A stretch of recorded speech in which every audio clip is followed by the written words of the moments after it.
Hey everyone, welcome back to Corporate Decoder. In this episode, we're cracking open Dynatrace's latest proxy statement. I know proxy statements don't sound exciting. Kind of like reading the back of a cereal box, but instead of coupons, it's details that tell us about what matters in this company. Just know we're going way beyond the snooze-worthy stuff to tell you what really matters. If you like a breakdown of complex business for dummies, then check out our Discord in the description. This proxy statement outlines crucial proposals for Dynatrace's upcoming annual meeting, like electing directors, and voting on how executive officers are getting compensated. Let's find out if everyone agrees on the same page or if there is trouble at Dynatrace. First, the election of directors. The company is asking shareholders to re-elect three Class 3 directors: Lisa Campbell, Amol Kulkarni, and Steve Rowland. These directors, if re-elected, will serve until 2028. Sounds easy and uneventful, and the board recommends that shareholders vote for all three. There is also a new majority voting standard, which means the directors have to get more for than against votes.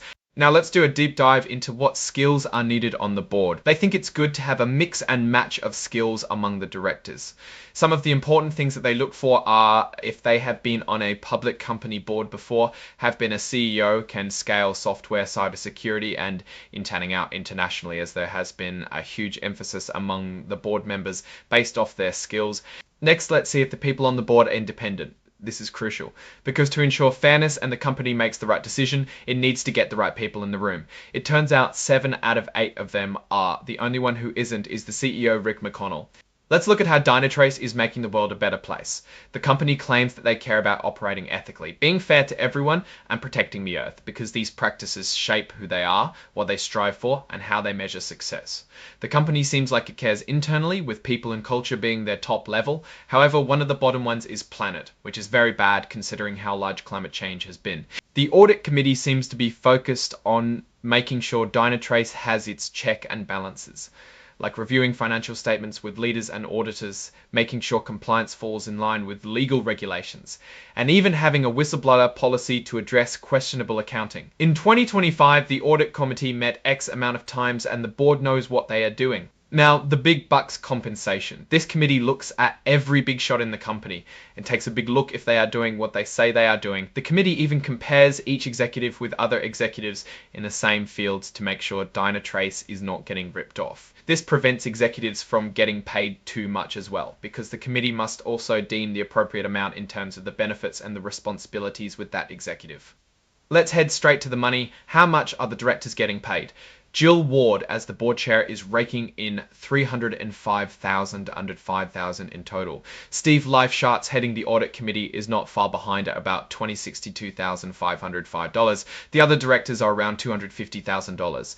These numbers show a good balance of responsibility and pay, but let's see if the shareholders agree with these values. The proxy statement also asks to allow the company to have Ernst & Young LL as their independent registered public accounting firm for the fiscal year. This is basically getting approval that the auditors are okay to the shareholders. Now let's take a quick look at that firm's fees. In fiscal year 2025, audit fees totaled $4,335,800. Tax fees reached $23,000. Compare that against fiscal year 2024. In that time, audit fees were $3,005 to it seems like Ernst & Young are growing alongside Dynamic according to that revenue. But this is normal for these firms to experience growth, which again, shareholders still need to vote to comply. Lastly, a non-binding vote to give the thumbs up on executive compensation.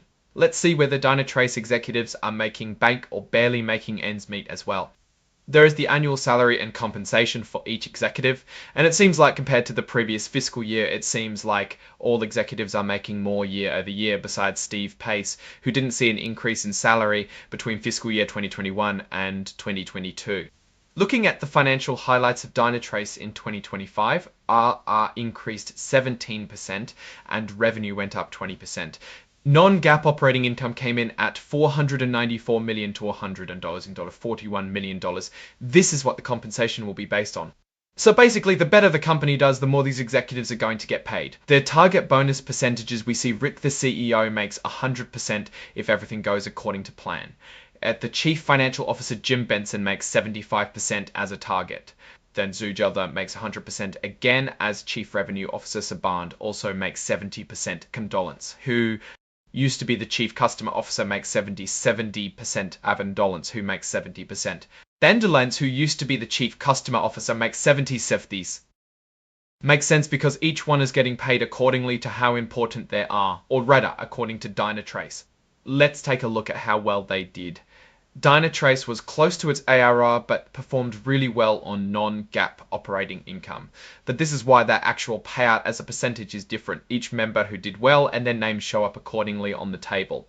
Okay, this is the most confusing part if you aren't an accountant. So basically, stock awards is Dynatrace incentivizing the executives by awarding them stocks.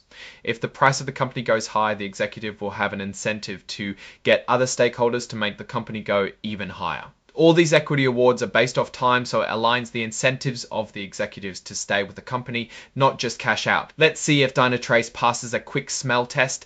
Finally, who owns Dynatrace and how does it affect the vote? According to BlackRock and the Vanguard Group, they own a whopping 10-11%. They make out the large majority of shares and can really sway the board into doing a certain action. BlackRock has voting powers, which means they really have the biggest influence out of everyone on this proxy statement. Stock of Akinche NU Rockfort, or a 10K as the annual report is called for US businesses. So now for my thoughts.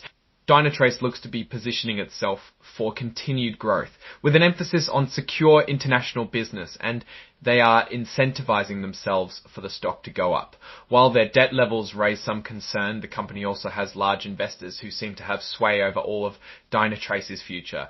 With all that taken into account, Dynatrace looks promising, assuming the board and stakeholders can agree on the same goal down the line. Alright, that's our breakdown of Dynatrace's latest proxy statement. What's your take on these numbers and what they signal for the company's future? Drop your thoughts in the comments. If this analysis was valuable, hitting that like button really helps, and subscribe for more deep dives. Don't forget to check out the Discord in the description. Thanks for watching. See you next time.